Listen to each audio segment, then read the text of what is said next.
तो आज हम सीखेंगे कि कैसे आप किसी भी ऊंचे चीज़ का और किसी भी गहरे चीज़ का हाइट मेज़र कर सकते हैं, वो भी किसी भी मेज़रिंग इंस्ट्रूमेंट यूज़ ना करके।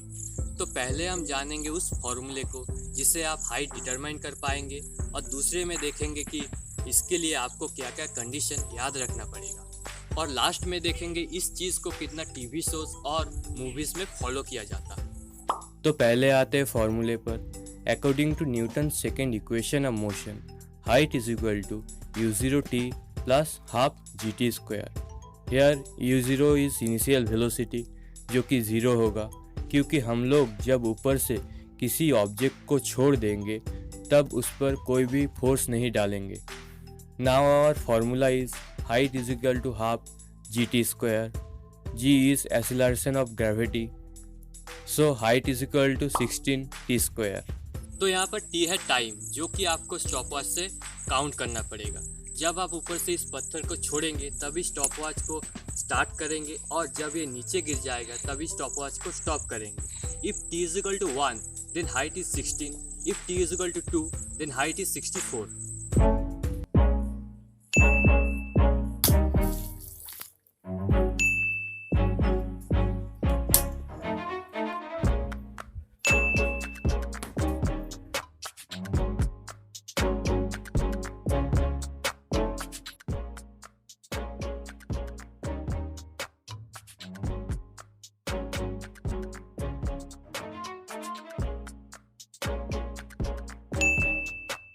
तो अभी आते हैं सेकंड पॉइंट पर कि आप लोगों को कौन कौन से कंडीशन याद रखना पड़ेगा। बहुत लोगों को ऐसा लगता है अगर हम एक हेवियर ऑब्जेक्ट को ऊपर से छोड़ देते हैं तो वो ज़्यादा जल्दी नीचे गिरे, लेकिन ऐसा नहीं।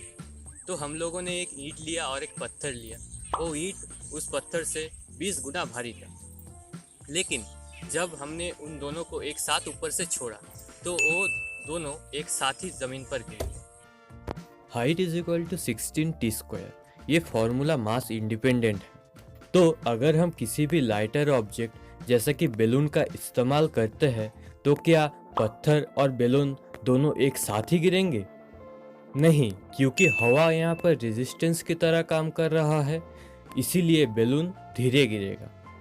अगर हवा ना हो तो पत्थर और बैलून एक ही साथ गिरते, जैसा कि चांद पर पॉसिबल है।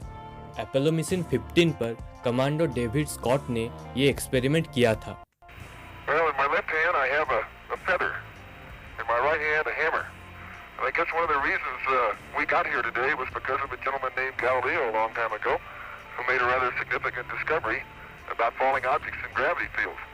And we thought that where would be a better place to confirm his findings than on the moon. And so we thought we'd try it here for you. The feather happens to be appropriately a falcon feather for our falcon, and I'll drop the two of them here, and hopefully they'll hit the ground at the same time. How about that?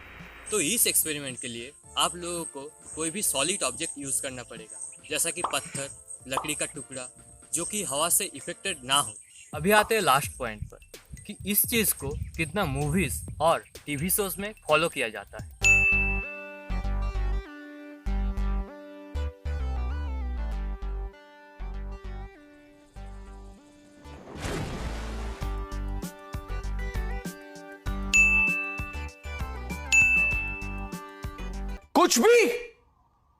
कुछ भी कौन है ये लोग? कहां से आते हैं?